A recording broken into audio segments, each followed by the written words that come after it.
Au nom du Père et du Fils et du Saint-Esprit, ainsi soit. Eh bien, chers frères, l'évangile de ce matin nous rappelle l'importance de l'essentiel. Notre Seigneur, dans son dialogue avec les pharisiens, les ramène toujours, les recentre toujours sur l'essentiel. Parce que les pharisiens sont des gens qui se noient dans les détails. Ou comme dit encore notre Seigneur dans un autre évangile, ils avalent le chameau et ils filtrent les moucherons. Vous voyez ? Parce que les moucherons, c'est beaucoup plus important que le chameau. Et ça, c'est universel. C'est jusqu'à la fin du monde.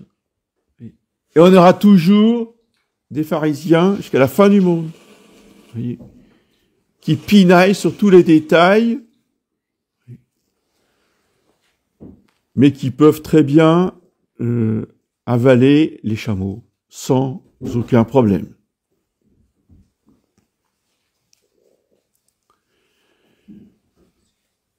Notre Seigneur nous rappelle donc que l'essentiel de la loi, l'esprit de la loi, ce qui anime donc notre agir, la loi, c'est par rapport à l'action, ce qui doit animer notre action, c'est bien l'amour, l'amour de Dieu, l'amour du prochain. Et pour les pharisiens modernes, qui étaient obsédés par la loi, mais qui, à côté, étaient capables de faire des horreurs, je vous renvoie au livre de Marion Sigaud sur le XVIIe siècle, parce que les pharisiens du XVIIe siècle s'appelaient des jansénistes. Donc, allez lire ce que dit Marion Sigaud sur les jansénistes du XVIIe siècle.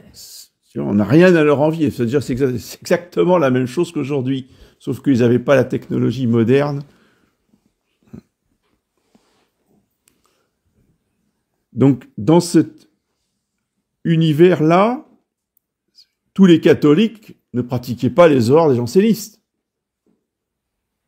Et tous les catholiques ont été imprégnés par l'esprit des jansénistes.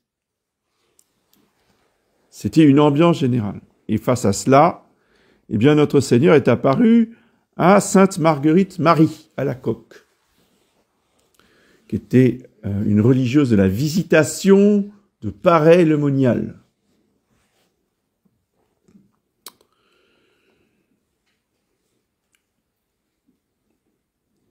Notre Seigneur, donc, reproche aux catholiques leur indifférence. Ces paroles sont les suivantes. « Voici ce cœur qui a tant aimé les hommes et qui en a reçu en retour que de l'ingratitude et de l'indifférence. »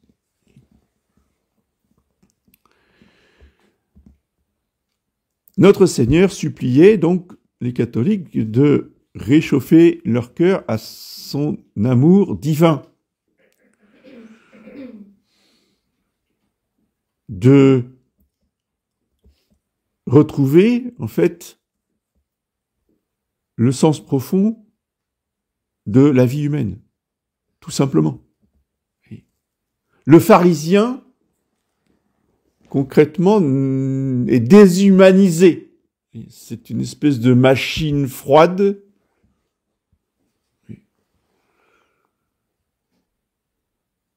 Et l'homme moderne a trouvé la solution. C'est l'IA. Le pharisien est tout à fait compatible avec une IA. C'est-à-dire, vous lui rentrez une situation et claque la réponse, la loi dit que, paf, ça tombe. Vous pouvez faire la même chose avec ChatGPT. Hein. C'est pareil. Hein. Qu'est-ce qui nous différencie de ChatGPT ? c'est que nous avons un cœur pour aimer. C'est pas simplement un cerveau avec des connexions neuronales. Parce qu'un ordinateur, c'est une réplique des connexions neuronales du cerveau. Mais un homme, c'est pas qu'un cerveau. Et le cerveau est tout à fait accessoire en plus. Ce qui domine dans un homme normal, qu'est-ce qu'un homme normal? C'est un homme, un être humain, si vous voulez, une femme ou un enfant, qui se comporte, qui fonctionne comme Dieu l'a créé, comme Dieu veut qu'il fonctionne. Tout ce qui dysfonctionne n'est pas normal. La norme, c'est Dieu, le Créateur, qui la donne. Donc comment fonctionne un homme? Eh bien, par l'amour. C'est le moteur profond de nos actions. Et la qualité de notre vie dépend de la qualité de nos amours. En fonction de ce que nous aimons, nos actions ont une valeur plus ou moins grande, ont des mérites plus ou moins grands. Parce que ça ne suffit pas de faire le bien. Dire, ah, mais moi, je fais le bien, j'évite le mal le plus possible. Ben, ça suffit pas. Tout dépend de l'amour avec lequel nous faisons le bien. Et nous sommes faits pour aimer et aimer le plus possible. De progresser le plus possible dans l'amour. Oui. Et seuls les saints arrivent au plein épanouissement, à la pleine puissance de leur amour, oui, qui a pour résultat une union à Dieu maximale. En général, le chrétien de base n'y arrive jamais, sur terre. C'est pour ça qu'il y a le purgatoire. Parce qu'on est obligé d'y arriver. De toute façon, si on n'y arrive pas, ça veut dire qu'on est en enfer. Pas compliqué. Ceux qui n'arrivent pas au degré maximal d'amour, pour eux, ça veut dire qu'ils sont en enfer. Tous les autres, soit ils sont déjà arrivés, ils sont au ciel, soit ils sont en train d'y arriver, ils sont soit sur la terre, soit au purgatoire. Mais de toute façon, si on veut rejoindre notre Seigneur au ciel, il faut arriver à ce degré d'amour maximal. Oui.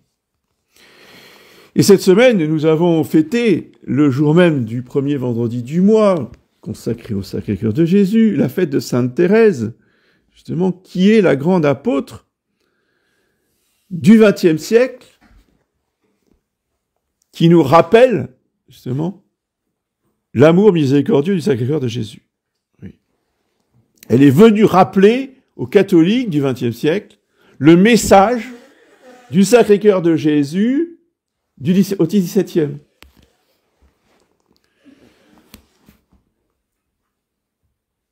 Parce que notre Seigneur se répète pas, il va pas revenir, hein. Il va pas revenir nous dire la même chose. Il nous l'a dit au XVIIe, on n'en a pas voulu. Au XVIIe, on a dit, allez voir ailleurs, c'est pas nous, on n'est pas concernés, là. Vous nous demandez de mettre le Sacré-Cœur. Ah oui, quel scandale.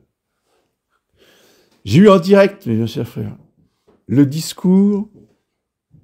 Alors, j'ai oublié sa fonction. C'était quelqu'un de très important dans l'entourage du comte de Chambord, donc de la très haute noblesse,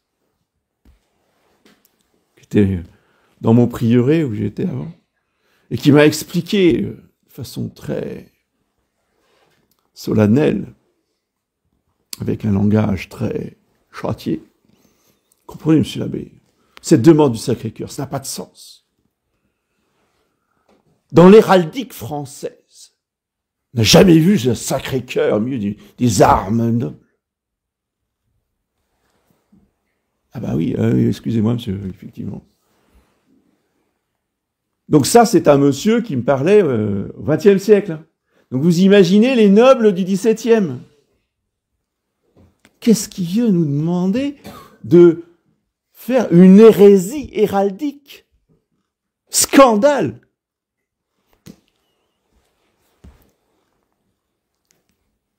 Folie pour les païens, scandale pour les juifs.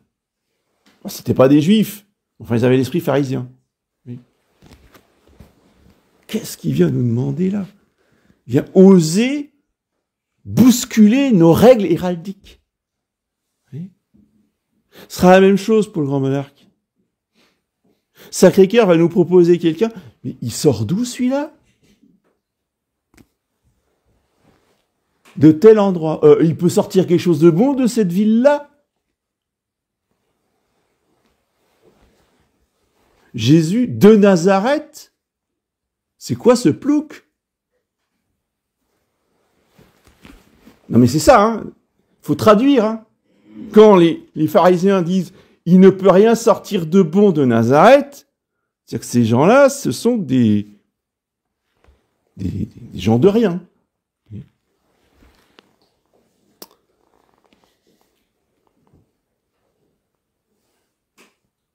Le Sacré-Cœur de Jésus nous ramène toujours à la vérité. Ce qui ne veut pas dire que toutes ces règles de l'Ancien Régime sont mauvaises. On n'est pas des révolutionnaires non plus. Hein. Mais ces règles qu'on respecte, moi je veux bien, y a des règles pour faire des armes nobiliaires, c'est très bien, j'ai rien contre. Mais attention, ce ne sont pas des règles absolues. Dieu, le Sacré-Cœur de Jésus, est au-dessus des règles. Je n'ai absolument rien contre les lois fondamentales du royaume. On n'est pas des révolutionnaires. Donc, il est vrai que, dans l'ordre normal des choses, c'est le fils aîné du roi qui prend la succession de son père quand le père est mort. Bon, très bien. Cette règle-là, elle a été établie depuis des siècles, depuis l'origine, depuis Clovis. Très bien. Mais quand Dieu intervient parce que il y a eu transgression du testament de Saint-Rémy, donc la sanction, elle tombe. La sanction divine, hein, en plus. Hein. L'Église ne fait que constater que le roi se retourne contre l'Église. J'espère que vous avez profité, mercredi du 1er octobre, fête de Saint-Rémy, pour relire ce testament dont Saint Pie X disait que tous les Français devraient en faire leur trésor. Donc quand Saint-Rémy dit que justement, quand le roi de France se retourne contre Dieu ou contre l'Église, que sa descendance soit arrêtée, donc que ses fils meurent, ou qu'il n'ait pas de fils, et que la couronne passe à une autre branche. D'accord ? C'est tout. Donc, à partir du moment où, si vous voulez, Dieu intervient, l'Église intervient contre le cours ordinaire des choses humaines, on va dire, bien, on respecte cela. C'est tout. C'est la primauté du surnaturel. C'est Dieu premier servi, comme disait Sainte Jeanne d'Arc. C'est le Sacré-Cœur d'abord, et non pas politique d'abord, ou monarchie d'abord, non. Le roi n'est que le lieutenant, le roi c'est le Sacré-Cœur de Jésus. Et ce Sacré-Cœur, Sainte Thérèse de l'Enfant Jésus est venue nous rappeler qu'il est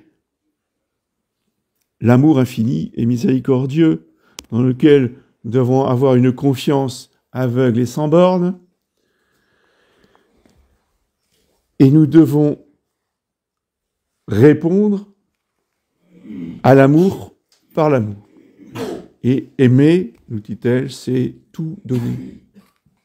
c'est pas donner un petit peu, c'est pas marchander. Attendez, qu'est-ce que vous voulez? Bon, si je vous donne ça, vous voyez, on fait pas son Abraham là de service.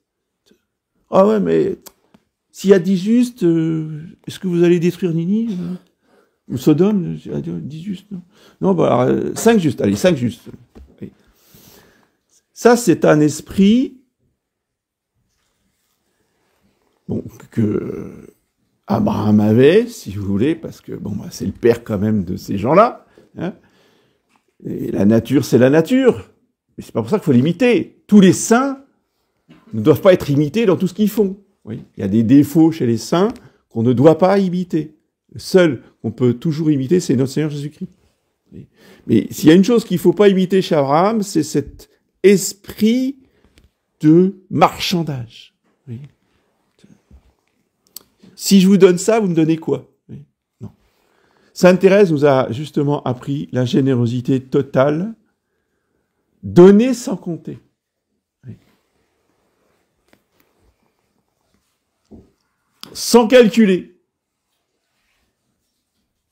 Et arriver devant le tribunal de Jésus-Christ, à la fin de sa vie, que dit-elle? J'arriverai devant Jésus les mains vides. T'as fait quoi de ta vie? Et plus rien. Je sais pas, je vous ai tout donné. C'est vous qui savez. Moi, j'en sais rien. Je vous ai tout donné. Quand on a tout donné, on n'a plus rien. Donc quand on arrive devant Jésus, pour le jugement particulier, bah, on n'a plus rien. Vous voyez. Et c'est ce dépouillement qui est la caractéristique de l'esprit d'enfance, oui, que l'on retrouve aussi,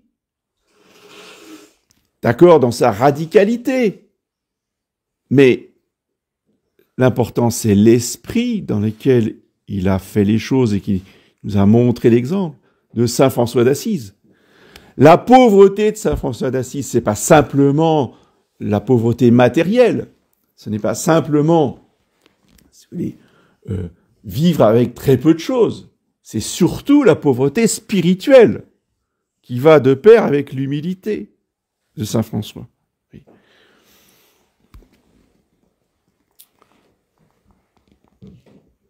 Le dépouillement, c'est arrêter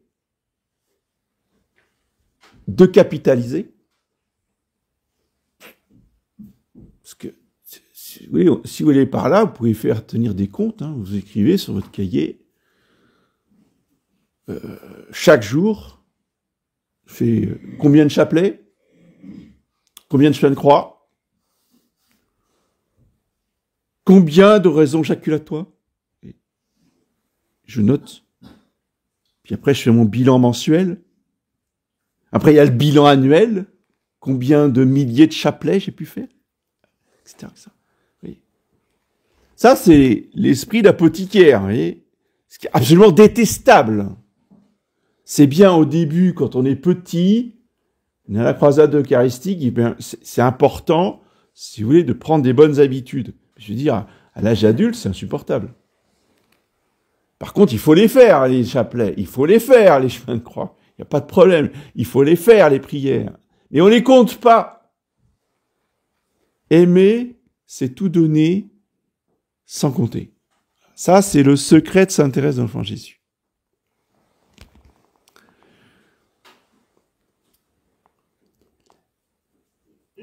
Et la beauté de la vocation de sainte Thérèse, c'est qu'elle voulait être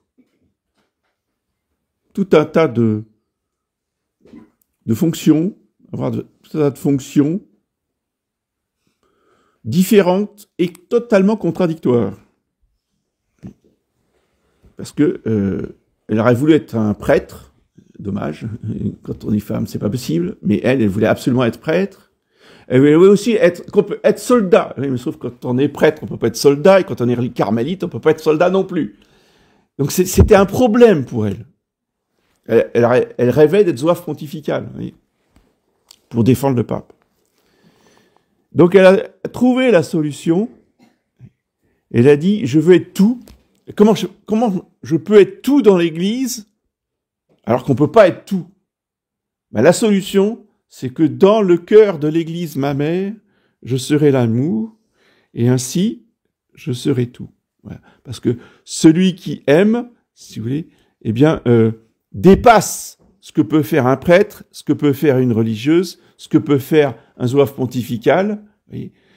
Parce que dans le Sacré-Cœur de Jésus, eh bien, on retrouve l'essentiel de toutes les vies humaines possibles et imaginables. Voilà. Donc, la place de Sainte Thérèse, elle l'a trouvée, elle l'a cherché longtemps, mais elle l'a trouvée, elle a dit, ma place, c'est d'être dans le cœur de l'Église, donc dans le cœur de Jésus.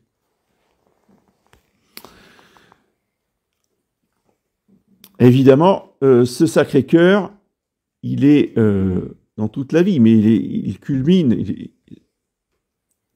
il est efficace, si vous voulez, dans son rôle d'amour divin sur la croix, et en particulier au moment où le soldat va transpercer le Sacré-Cœur de Jésus.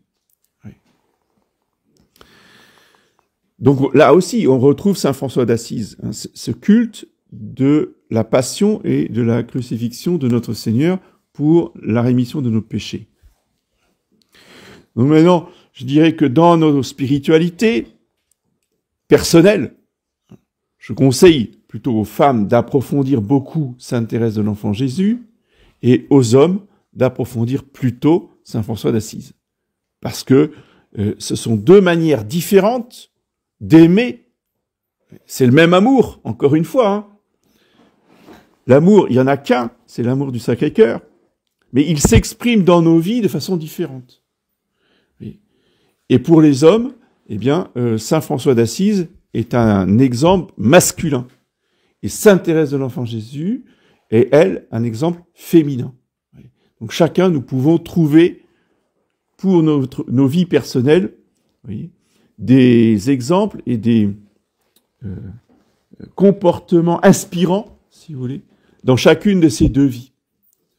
C'est ça que nous pouvons demander à Saint Rémy, Sainte Thérèse et Saint François que nous avons fêtés cette semaine, sans oublier les saints anges gardiens qui nous accompagnent dans tout cela, qui nous guident. Les anges gardiens sont nos guides, ne sont pas simplement nos protecteurs. Dans la vie spirituelle, ils nous guident, ils nous inspirent. Donc, demandons leurs conseils, justement, pour notre vie spirituelle. Demandons-leur de nous aider, de nous trouver les bons livres qui vont nous inspirer, de nous trouver éventuellement les bonnes personnes, etc., etc. Toujours penser à demander l'aide de nos saints anges gardiens. En lui Père et du Fils.